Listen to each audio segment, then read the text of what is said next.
Assalamualaikum warahmatullahi wabarakatuh. Nama saya Laili Syahiranu Syaida. Di sini saya sebagai host atau bisa dibilang sebagai pembantu acara pada siang hari ini. Di sini kita akan membahas tema mengenai Down syndrome. Apa sih Down syndrome itu, gitu kan?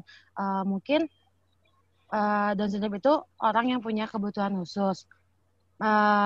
Kepada Ibu Feby mungkin bisa memberikan detail lebih jelas apa itu Down syndrome. Silakan kepada Ibu Feby, dipersilakan.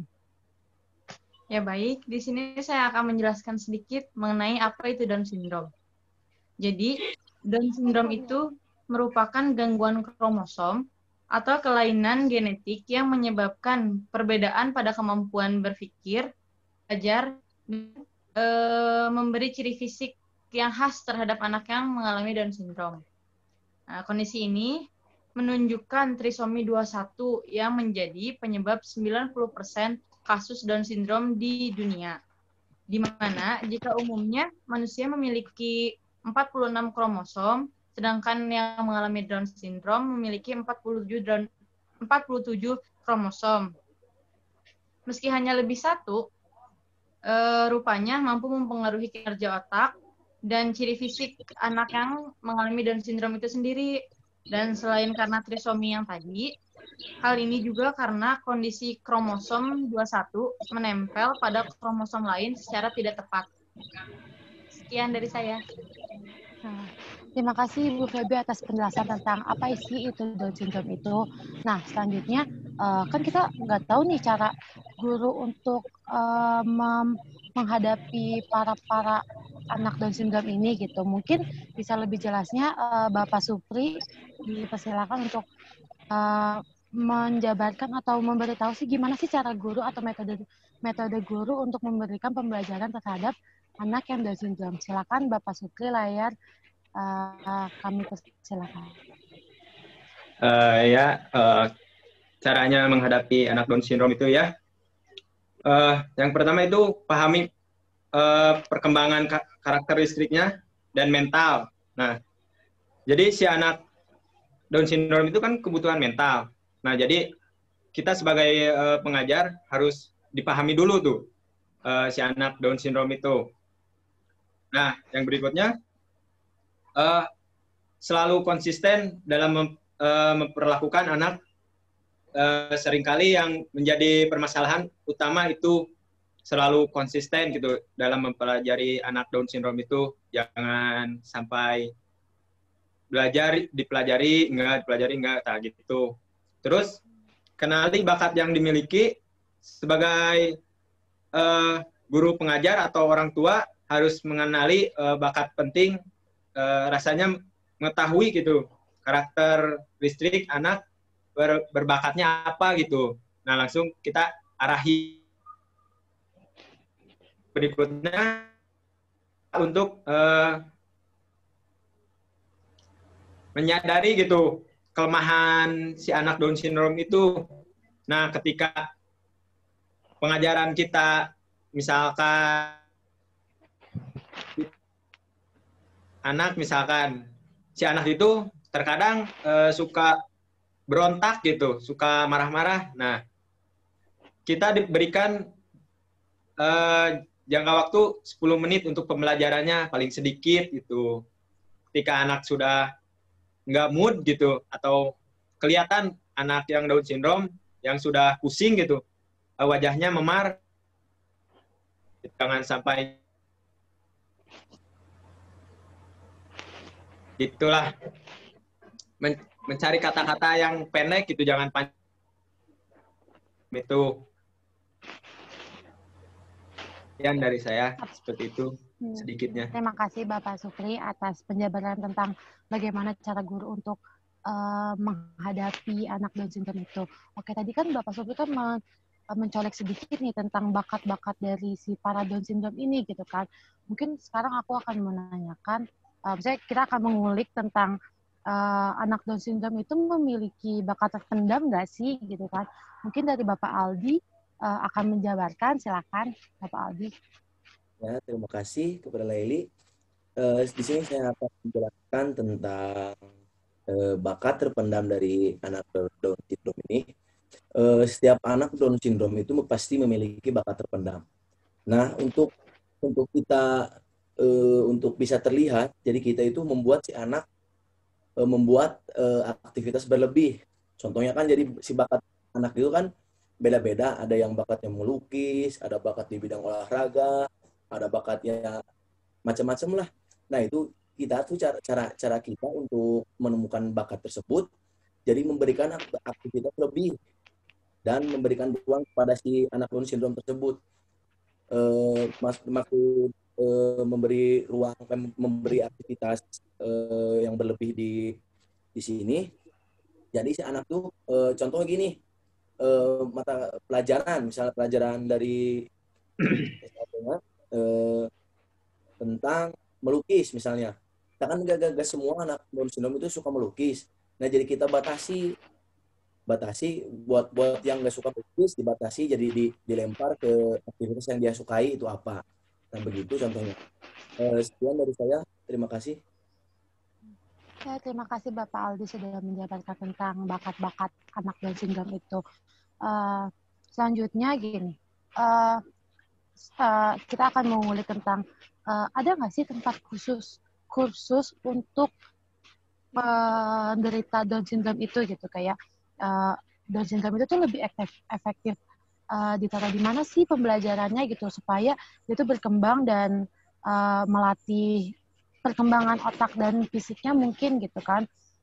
Jadi saya akan mengulik tentang tempat khusus anak khusus Down syndrome gitu. Mungkin kepada Ibu Dona bisa menjabarkannya.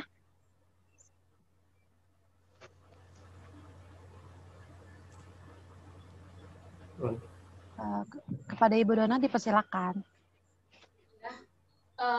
Untuk tempat khususnya sendiri itu di ruangan seperti kelas, tapi cara mengajarnya itu tidak seperti pada sekolah pada umumnya gitu. Dengan cara metode individual atau kayak guru dengan murid kayak sendiri-sendiri atau individual yang ngasih tahu ini tuh kayak gimana, itu kayak gimana. Terus selanjutnya seperti itu diulangi lagi sampai anaknya paham, lalu lanjut lagi ke anak yang berikutnya. Jadi tidak bisa langsung barengan gitu. Nah, untuk waktunya sendiri itu sekitar 10 menit sampai 15 menit. Sampai benar-benar anak tuh udah ngerasa pusing karena dia tuh ini kan cara berpikirnya masih kayak kurang gitu. Jadi benar-benar butuh waktu yang 10 menitan.